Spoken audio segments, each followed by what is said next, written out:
Welcome to my LGBT lesbian channel. The series Checkmate, Stripper and Dance for Me are voiced for you in full history. Thank you for your comments, reactions and subscription to my channel. Have a nice day everyone. You didn't expect it? Exactly. The man smiled patiently, letting his gaze wander through the car window. You have to get used to, Lauren. Now you are in the center of chaos, he said smiling. -1 no. I waited a lot for this, and I will not disappoint, Agent Brandon. I'm sure you won't. But where are we going? We are on the way to Collins Enterprise. We have a somewhat mysterious case involving that company. Can you tell me more? I asked curiously. It's best to let Mr. Collins himself enlighten us. I nodded to the commissioner and kept silent. It didn't take long and the car was entering the parking lot of Collins Enterprise. The building was simply gigantic, a structure that I had never seen elsewhere. Wow, I said when I got out of the car. Wow indeed, Mr. Collins doesn't hold back when it comes to Manny, but who cares, right?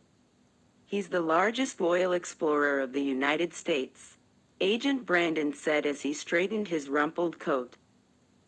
The security guards at the entrance quickly gave us access, putting small paper bracelets on our arms before being duly identified. The interior of the building was very luxurious and sophisticated, everything of the best quality possible. The place was worthy of power and much, much money. Mr. Collins is waiting on the top floor. A very beautiful and perfectly uniformed young woman spoke as she accompanied us to the elevator. We entered it accompanied by the woman, who delicately pressed one of the panel buttons, to then position herself in front of me. I couldn't help to notice how beautiful she was, but took care of cutting those thoughts as soon as the elevator doors opened. This way, please. That floor seemed to be reserved for one single office, to which we were on our way now, where Mr. Collins probably would be waiting for us. Inform Mr. Collins that Agent Brandon arrived. The secretary quickly nodded before grabbing the phone. You can go in, she informed when she got up, to guide us into the office. Commissioner Brandon stepped forward, being followed only by me. The other two men stood outside, just waiting for us our exit. Upon entering the office, I could notice the presence of a man sitting at his desk in the center of the office, right in front of a huge glass wall that gave a gorgeous view of the skyline of the Manhattan buildings. I kept serious as I walked to. The man that with a serious posture looked at us. Good morning, Mr. Collins. Good morning, Brandon. His raspy and heavy voice tone flooded the environment. Have a seat. The commissioner nodded, giving me a look so that I sat down first, and I promptly did, to then he do the same. This is Agent Lauren Yaregui. She'll be at the forefront of your case. The man who had his light eyes towards Brandon, laid them on me with a certain superiority. I hope you solve my problem. I certainly will. Collins was visibly a very powerful man. His arrogant air was totally visible to the naked eye. He was a strong man with olive skin and dark and neatly combed hair. His face had determined expressions with well-defined facial lines accompanied by a stubble beard. He was wearing a black suit, marked with very delicate chalk lines, showing how expensive that attire could be. Perfect. I want you to wait a moment. My lawyer is coming up right now. And we'll start taking care of our affairs. I nodded, as the commissioner beside me started a brief conversation with the man in front of him. They held a direct and very serious conversation, while I just took care of analyzing Collins' profile. We heard some knocks on the door, and he allowed entry. I stayed still, without turning to see who was at his door. When the man gently opened a smile.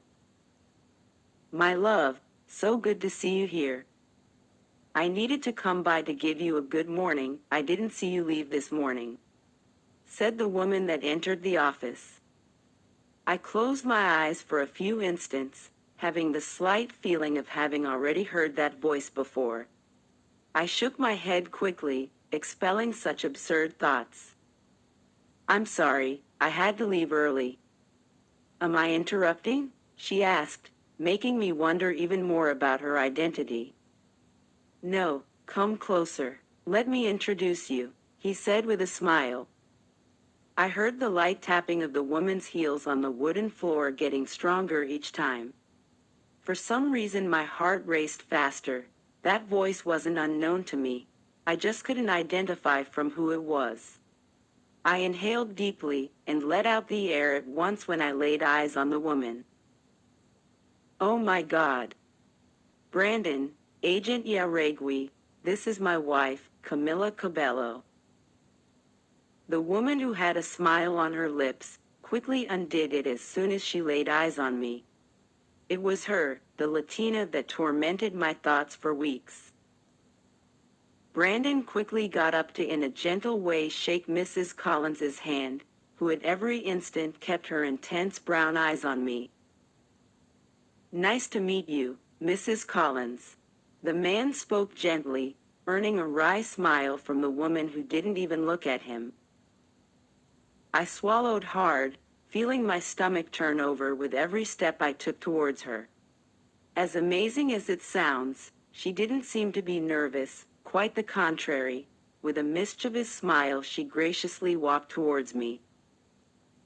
"Pleasure to meet you, Mrs." I said as I touched her delicate hand, which quickly brought me good memories.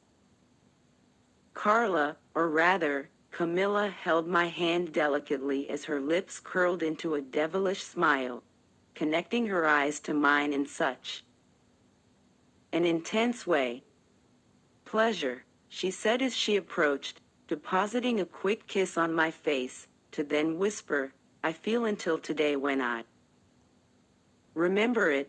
Too bad it's not in bed." Oh. If you like that I voiced the continuation of the series Stripper and want me to continue, please like and write a comment on the video. This will be an incentive to continue working on translation and dubbing.